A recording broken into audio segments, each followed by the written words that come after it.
Hi, my name is Mariah Vale, Executive Director with the United Way of Kankakee and Iroquois County. I'm here with Zach from Rooted, and let's talk today about wills. It's a conversation that is at times a little bit hard to bridge, thinking about what your legacy will look like, what your plans are for where your money will be distributed after you pass. These are hard conversations and not always the most comfortable to think on, but they are so important. So Zach has a lot more experience in talking with people through the basics of a will. So talk to us about legacy planning from your perspective, Zach. Yeah, so at Rooted Wealth Advisors, we're many times thought of as a wealth advisory firm, and many folks think of that as just someone helping with the investment picture. And while that be very true of most financial planners or wealth advisors, I believe personally that we have to take a more comprehensive view of a lot of different aspects of someone's life. And at least at retirement, that needs to include income. I frankly think it should most definitely include the investment picture, but things like taxes. And then really that fourth pillar is legacy planning.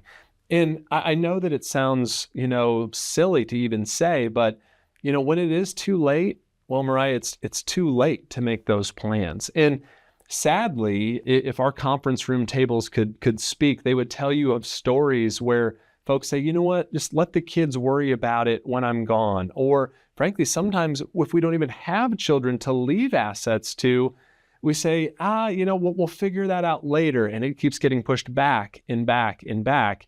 And what I would say, at least from my seat of helping people to and through their retirement years, is that having some simple documents in place can be incredibly important. Things like a power of attorney, which could be for the healthcare side of the equation or the financial side of the equation. Very, very important. What we're talking about today, though, is thinking through something as basic as a will or a pour-over will into potentially a trust, of which we'll have another video about. But I just want folks to understand that it's incredibly important to think about how those assets are going to transfer. And there's a lot of little nuances that can make things smoother. Having that will document so that your wishes are carried out.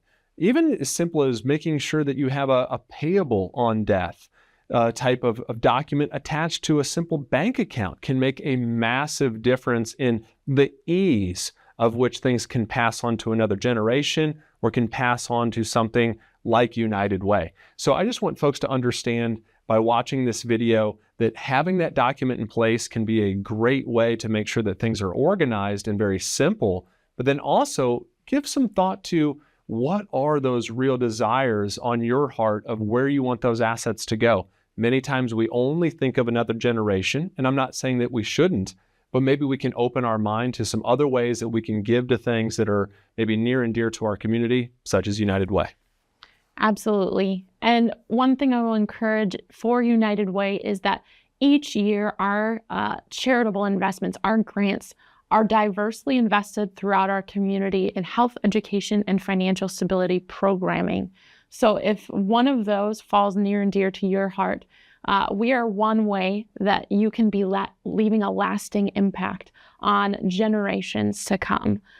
Please feel free to reach out to United Way if you have more questions as you are bridging the conversation of a will for yourself, you and your spouse. We want to be part of the conversation and help you find a way to give back that matches your heart and what you want your legacy to be.